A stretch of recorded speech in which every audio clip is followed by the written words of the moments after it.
jarak drone berapa kilometer yang drone dapat pergi hari ini. Alright.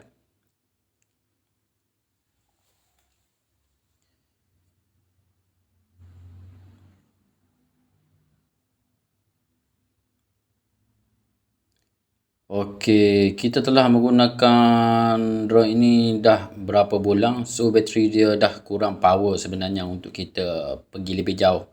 So jika kita nak pergi lebih jauh, sebaik-baiknya kita belilah bateri yang baru ya. Kerana bateri yang baru lebih power, lebih tahan lama lah. Lebih jangka masa lah. Walau bateri ini dicas penuh, dia tetap sangat berbeza berbanding bateri yang baru. Sebab kita dah guna berapa bulan drone ini, bermakna bateri ini hanya satu. Saya menggunakan bateri ini dah banyak bulan. Ya. So, kekuatan bateri ini dah berkurangan. Sekalipun kita cas full penuh 100%, ia tak akan sama berbanding dengan bateri yang baru. Yang masih baru. Ketahanannya macam handphone lah juga, kan? Bateri yang baru lebih lama berbanding bateri yang dah lama guna, okey. So kita nak uji berapa tahan jarak yang dapat ditepuhi. Ya.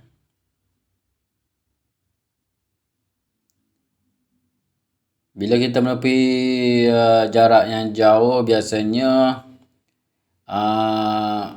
drone kita akan terhalang oleh pokok-pokok.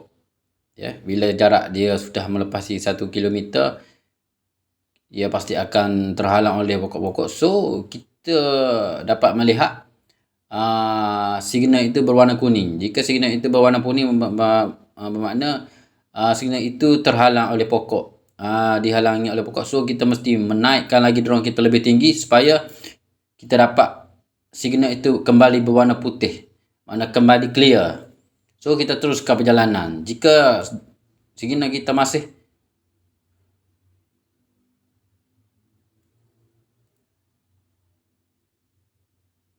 okey.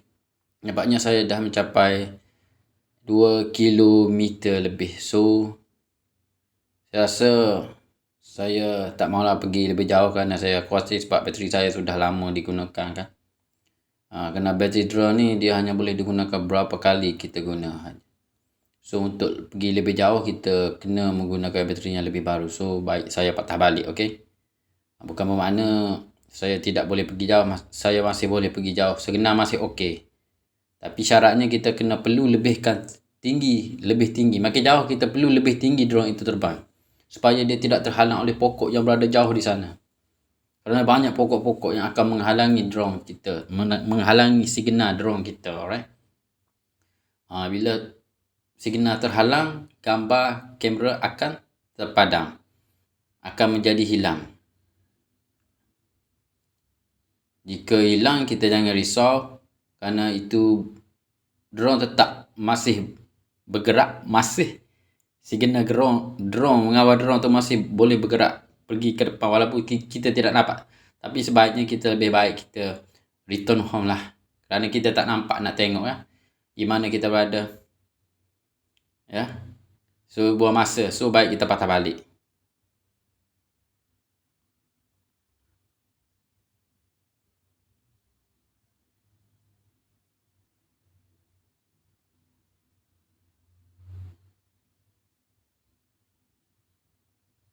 Okey, kita terus perjalanan untuk balik.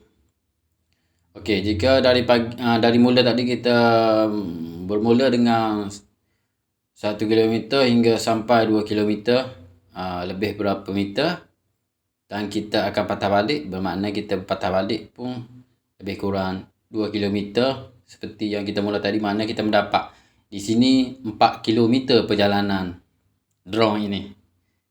4 kilometer drone ini boleh terbang.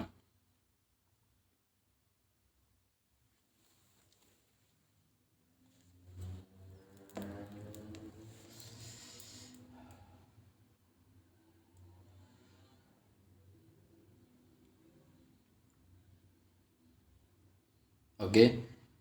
Dalam pengalaman saya dan dalam pengalaman orang, saya melihat kalau kita nak uji drone ni lebih jauh, kita nak mencapai drone ini pergi mencapai 5 km, 6 km, kita kena guna bateri yang baru.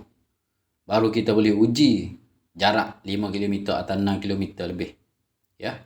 Kalau kita dah guna bateri ni dah berapa puluh kali kita terbangkan drone, memang kita jangan cuba-cuba untuk terbang 5 km. Saya khawatiri anda tidak akan sempat sampai balik. Ya, tidak akan sempat sampai balik.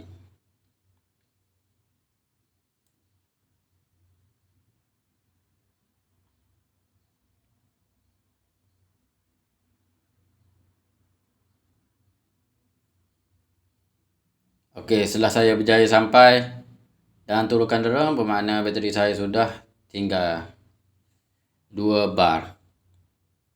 Mana ada 2 bar.